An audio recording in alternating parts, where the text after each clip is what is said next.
네, 이번 시간은 뉴스앤파워 인터뷰 코너입니다. 공수처 출범 문제를 두고 여야의 강대강 대치가 계속되고 있습니다.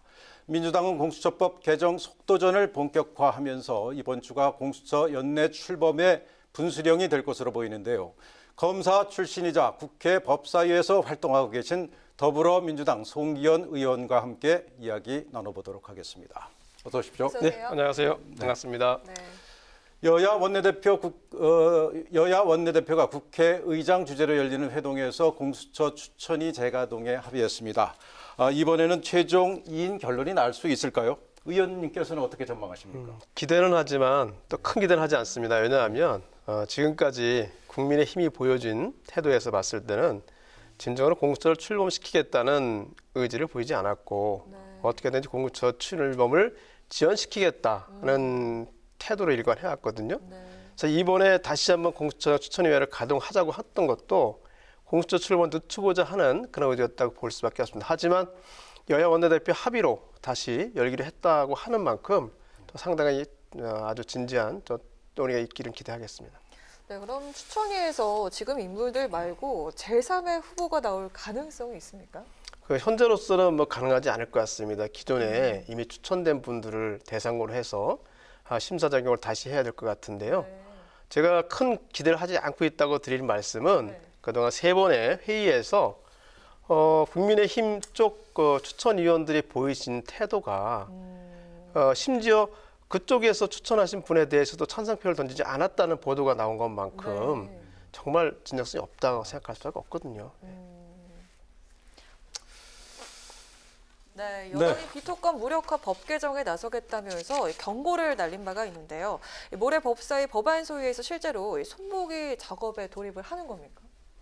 일단 저희는 25일 법안 1소위에서 공수처법 개정안에 대한 심사를 진행할 계획을 가지고 있습니다. 네, 연내 출범은 하지만 멀어졌다고 봐도 될까요?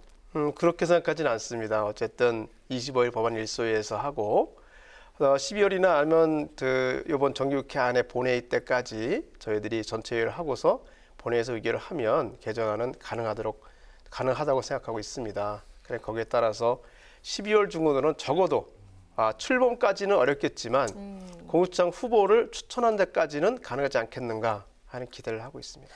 근데 야당은 이게 국회 보이콧까지 꺼내면서 아주 강력하게 반발을 하고 있는 상황인데 이건 어떻게 보시는지 실제 이 보이콧에 나선다면은 여당의 대비는 어떻게 해야 될까요? 저는 우선 야당이 국회 보이콧까지 가지는 않으리라고 생각하고 있습니다. 지난번 이제 4월 총선에서 저희 당이 상당한 다수로 승리를 하고 국민의힘이 당연히 소수로 전락을 하게 된 이유 중에 하나는 20대 국회에서 국민의힘이 민생보다는 정쟁에 치우쳤기 때문이 아닌가 이런 생각을 하고 있고요. 그런 점에서 국민들께서 심판을 하셨다고 생각하고 있습니다. 따라서 그런 점을 잘 알고 있는 국민의힘으로서는 이번 사안을 가지고 민생에 관련된 문제, 특히 코로나19 때문에 굉장히 시급한 내년도 예산 문제, 소상공인이나 또 자영업자분들을 보호하기 위한 내년 예산 문제를 담고 있는 것을 그냥 뭐 공수처 때문에 보이콧하는 데까지 가지 않으리라 저는 기대하고 있습니다. 네, 이 민주당이 공수처를 연내 출범시키기 위해서 뭔가 야당과의 맞교환이 필요하지 않을까라는 생각이 드는데 대야 협상에 나설 계획은 없는 겁니까? 저희들은 모든 가능성을 다 열고 놓고 있는데요. 문제는 가장 중요한 것은 국민의힘에서 공수처장을 정말 추천하려고 하는 그 의지를 갖고 있느냐. 정말 그런 의사를 갖고 있느냐가 가장 중요한 것 같습니다. 지금까지 저희들이 한 100일가량 지켜온 바로는 그렇지 않다는 결론을 내렸거든요. 그래서 25일 저희들이 1수위에서 공수처법 개정안을 논의하겠다고 한 것이 저희들이 지금까지 확인한 바로는 그런 의지가 없다는 것이었기 때문입니다. 네, 야당 쪽에서는 이렇게 공수처 출범을 한다면 청와대 특별감찰관 임명 절차를 추진해야 한다 이렇게 주장을 하고 있는데 이 부분은 어떻게 대응해야 되고 싶습니까? 그 부분도 충분히 논의가 되어 있었습니다. 그런데 청와대 특별감찰관은 굉장히 제한적인 범위 내에서 업무를 하는 것입니다. 대상도 그렇고요. 실제로 그 수사권이나 기소권이 없기 때문에 제한된 권한밖에 없습니다.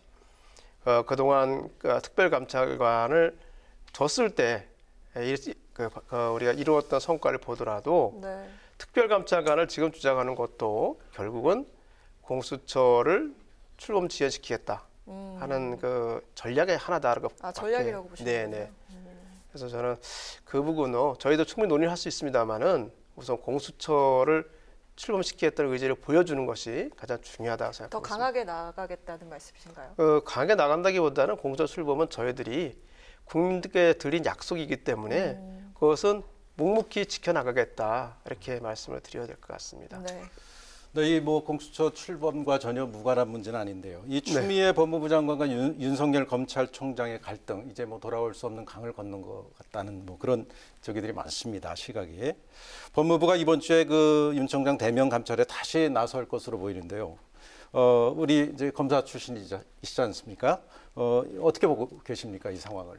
우선 이제 추미애 윤석열 갈등이라고 표현하는 것 자체가 저는 이제 적절하지 않다고 보고요. 예. 이 책임은 윤석열 총장한테 있다고 봅니다. 왜냐하면 본인에 관해서 제기된 의혹에 대해서는 정말 깨끗하게 얘기했으면 좋겠다, 좋았겠다.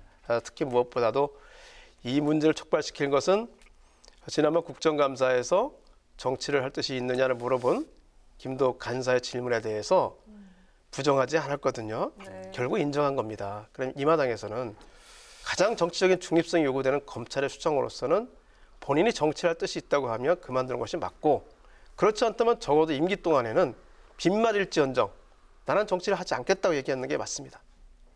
거기서부터 모든 게 촉발이 되었고요. 특활비 문제만 해도 그렇습니다. 특활비가 뭐 여러 가지 이제 방식이 있지만 총장실에 배정된 금액이 한 5억 가까이 되거든요. 그것이 어떻게 집행되었는지는 정말 확인이 되어야 됩니다. 그 임의로 정말 자기들이 본인이 저 의사 뭐 자기가 좋아하거나 친한 사람한테 더 많이 줬는지, 아니면 그 저희들 특활비라는 것이 이제 7개 항목으로 정해져 있습니다. 네. 그 항목에 맞게 지출이 됐는지 이런 것은 확인이 되어야 되거든요. 그러니까 적어도 그런 의혹이 제기됐을 때 본인이 그거에 대해서는 이 얘기를 해줬어야죠. 밝히고 해줬어야죠. 그런 부분에서 이거는 추미애 윤석열의 갈등이라기보다는 우선 윤석열 총장의 책임이 크다. 윤석열 총장이 촉발한 것이다. 이렇게 볼 수가 있습니다. 네, 윤석열 총장의 책임이 크다고 이렇게 말씀하셨는데 지금 윤 총장은 지금 대면 조사에 일단 뭐 전혀 응할 수 없다는 그런 입장 아닙니까? 어떻게 생각하십니까? 대면 조사는 이제 최종적으로 상당한 정도의 자료가 확인됐을 때 최종적인 절차를 보통 하는 것이라고 생각하고 있습니다. 그런 면에서는 법무부에서는 필요하다고 판단했기 때문에 대면 조사를 하려고 했던 것이 아닌가 생각이 되는데요. 그 점에 대해서는 검찰에서도 윤석열 총장도 어쨌든 이 문제에 대해서 결자 해지를 한다는 입장에서는 응해야 되지 않나 생각을 하고, 법무부로서 마찬가지로 법에 따라서 추진해야 되겠다 생각이 듭니다. 그럼 법무부 입장에서는 어떤 뭐 자료 같은 거를 어느 정도는 확보했다고 지금 볼 수 있는 겁니까? 제가 지금 뭐 추측하는 입장이기 때문에 확실하게 말씀드릴 수는 없고요. 적어도 총장을 대면 조사하겠다고 한 것은 상당한 준비를 하지 않고서는 할 수 없는 이야기라고 생각이 됩니다. 네. 그렇죠. 알겠습니다. 네, 윤 총장이 이런 압박 속에서도 오늘 일선 검사들과 오찬 간담회를 여는 등 마이웨이라고 할 수 있는 그런 행보를 이어갔는데요. 이를 두고 외부 압박에 맞서는 내부 결속 따지기, 이런 해석이 나오는데 의원께서는 이에 대해서 어떤 입장을 갖고 계십니까? 그 문제도 같은 취지라고 보거든요. 적어도 예전과 같이 똑같이 정치를 전혀 할 생각이 없는 총장이거나 적어도 본인이 정치를 할 뜻이 없다고 단호하게 얘기한 상태라고 하면 어떤 것을 하든지 그대로 순수하게 받아들일 여지가 있는데 일단 본인이 정치를 할 수 있는 가능성을 다 열어놓은 상태에서는 어떤 것을 하더라도 순수성을 의심받을 수밖에 없습니다. 그것이 비록 검찰 내부에서의 활동이라고 할지라도 정치의 뜻이 있다고 볼 수밖에 없겠죠. 네, 이런 가운데 법무부 검찰국장의 이 특활비 논란이 또 벌어졌어요. 네. 이 검찰 간부 20여 명에게 경력금 1,000만 원을 나눠준 것에 대해서 이 법무부는 절차상 문제가 없다고 이렇게 해명하고 있는데요. 이 문제는 어떻게 보시고 있습니까? 경력금으로 나눠준 건 아닐 거고요. 특활비라는 것이 이제 저희들이 생각하듯이 꼭 수사에만 쓰이는 게 아니고요. 정보 활동 등의 국가 안보 등등 해서 비밀 활동이 요구되는 데에는 쓸 수가 있습니다. 감사원의 경우도 특활비가 있습니다. 감사원은 수사를 하지 않지만 정보활동이나 조사활동을 하기 때문에 특활비 지급되는데요. 이번에 검찰국장이 발표한 내용을 보면 인사에 관련돼서 그 인사 관련된 업무를 하는 검사들에게 특활비 지급했다고 하고요. 아시다시피 인사와 같은 경우는 여러 가지 정보나 뭐 여러 가지 확인 작업이 필요한 그런 작업이 그 업무이기 때문에 특활비의 성격에 전혀 안 맞지는 않는다 생각이 들고, 그런 거에서 이렇게 꼭 경력을 당한 것은 아니다 생각이 들고요. 뭐 구체적인 내용은 또 자세히 또 확인해 보면 그것도 나올리라 생각합니다. 네, 뭐 검찰에 계셨으니까 잘 네. 아실 텐데 이게 사실 특활비 이게 좀 관행적으로 그동안에 쭉 있었던 거죠? 어떻습니까? 그동안은 사실 경력금으로도 많이 지급하고 했습니다. 저희가 이제 총장실에 있는 총장실로 배정됐다고 하는 4억에서 5억 사이 되는 특활비가 정말 확인이 돼야 된다고 하는 것은 뭐냐면 이것이 정말 수사 활동에 들어간 것이 아니라 예전과 같이 지방청을 다니면서 아니면 특별히 뭐 본인이 선호하는 검사에 대해서 경력금을 준 것이 아닌가 이런 생각이 들거든요.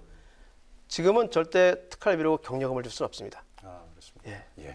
아까 말씀드린 것처럼 비밀 활동에 필요한 그 활동비를 주는 것이고 그거는 뭐 수사 활동도 전형적인 그런 활동일 수도 있고요. 다른 정보 수집 활동도 가능할 수 있고 그렇습니다. 네. 네, 이 문 대통령이 이르면 이번 주에 개각을 단행할 거라는 전망이 속속 나오고 있는데요. 추미애 장관이나 윤석열 검찰총장 이 둘 중에 한 명을 교체해야 한다는 목소리까지 들리고 있습니다. 근데 누구를 교체하든지 후폭풍이 아주 거셀 거라는 관측 또한 나오고 있는데요. 이 부분은 어떻게 보시는지요?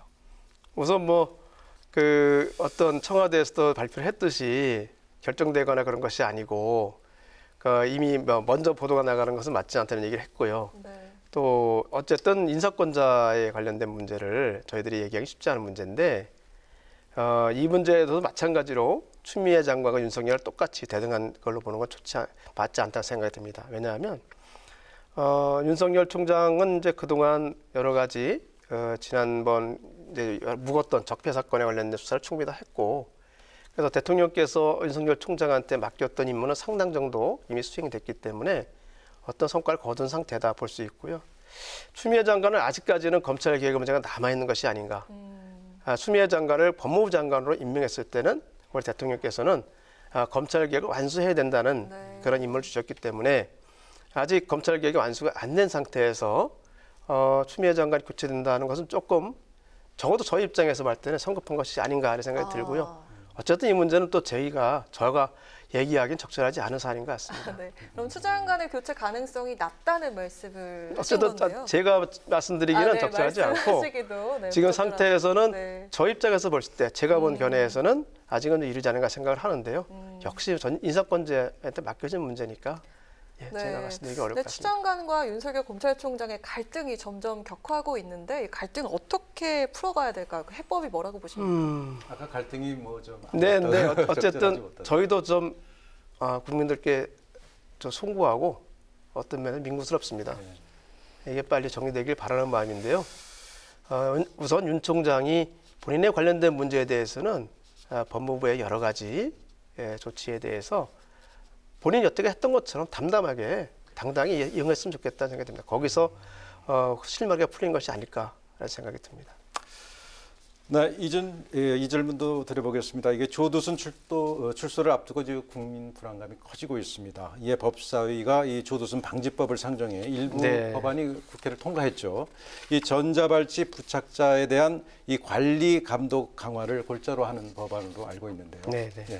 좀 우선 지금 지난번 본회의에서 저희들이 통과된 법안은 전자발찌를 착용한 그 관리자 출소자를 관리할 수 있는 그 직원들의 권한을 강화하는 그런 것이었기 때문에 예를 들어서 조두순 같은 사람이 출소돼서 어떤 위험적인 행위를 할 때 즉시 경찰권을 통해서 그것이 체크가 가능할 수 있도록 하는 법을 했었고요.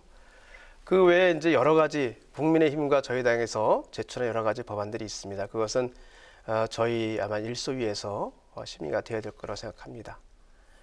네, 이게 이제 보호수용법, 네, 약물치료법 이런 게 뭐 지금 있는 것 같은데 이게 조두순이 만기 출소하기 전에 이게 통과될지 뭐 관심들이 많아요. 이런 것들이 어떻습니까? 이게? 저희들은 뭐 상당한 정도 통과되기를 바라고 있는데 그래서 이번 정기국회 때도 어느 정도 성과가 있기를 바라고 있는데 저희 일소에서 이 부분에 대해서는 아주 심도 있고 속도감 있게 논의할 수 있도록 저도 같이 노력하도록 하겠습니다. 네, 또 의원께서 법무부로부터 제출받은 자료가 있는데요. 이게 바로 최근 4년간 성범죄자 2천여 명이 재범 방지 심리치료를 끝내지 못한 채 출소한 것으로 나타났다고 하는데 이 심리치료 환경도 개선이 필요한 것 같습니다. 제2의 조두순을 막기 위해서 어떤 네. 대책이 필요하다고 보십니까? 있는 성범죄자들의 경우에 이제 수용된 상태에서 그 재범 가능성을 막기 위한 심리 상담을 하거든요. 그러니까 이제 말씀하신 것처럼 우리 상당한 정도 효과가 있는데요. 그 전담 직원이 너무 적습니다. 네. 135분이 맡고 있고 그 대상자는 3만 7천 명이 넘습니다. 네, 그러니까 굉장히 뭐 맞춰서 하기 굉장히 어렵겠죠. 그렇겠네요. 그런데 이게 어쨌든 저희들이 처벌도 중요하지만 계속 가둬놓을 수는 없으니까요. 출소한 이후에 재범을 막는 것이 가장 중요하다고 생각하는데 그걸로 해서는 효과가 있는 정책을 집행할 수 있는 심리 전담과 심리치료 전담 직원들을 충분히 채용할 수 있도록 하는 조치가 필요하지 않을까 생각을 하고 이번 예산국회도 그렇고 앞으로도 그 부분에 대해서 법무부도 그렇고 저희 국회도 노력을 해야 될 것 같다. 이런 말씀을 좀 드려야 될 것 같습니다. 네, 이 검찰개혁에 누구보다 앞장서고 계신 만큼 21대 국회에 임하는 자세가 정말 남다르실 것 같은데요. 이번 국회에서 꼭 이루고 싶은 목표는 무엇인지 한 말씀 부탁드리겠습니다. 우선 이제 말씀드린 것처럼 검찰개혁을 좀 완수했으면 좋겠다는 것이고요. 또 하나는 제가 20대에도 법사위 간사를 하고서 다시 또 법사위를 온 이유는 지금 20대에서 많이 논의됐지만 아직도 이루지 않은 법 중에서는 국민들의 법감정과 맞지 않는 법들이 많이 있습니다. 사회는 굉장히 많이 바뀌었는데 법은 거기에 비해서 굉장히 늦게 변하기 때문에 아직 변하지 않은 법이 있습니다. 뭐 많이 아시겠죠? 성폭력 범죄에 대한 처벌에 관한 양형 부분도 그렇고요. 저희들이 흔히 구하라법이라고 얘기하는 그 상속에 관련된 부분도 있고 그래서 아동 학대를 예방할 수 있는 법도 그렇고 이런 부분이 실제 우리 국민들이 느끼는 것과는 많은 법이 차이가 있어서 이런 것을 21대에서 해야 되겠다 생각을 하고 있습니다. 네, 뉴스앤 파워 인터뷰 지금까지 더불어민주당 송기현 의원과 함께했습니다. 고맙습니다. 네, 고맙습니다. 감사합니다.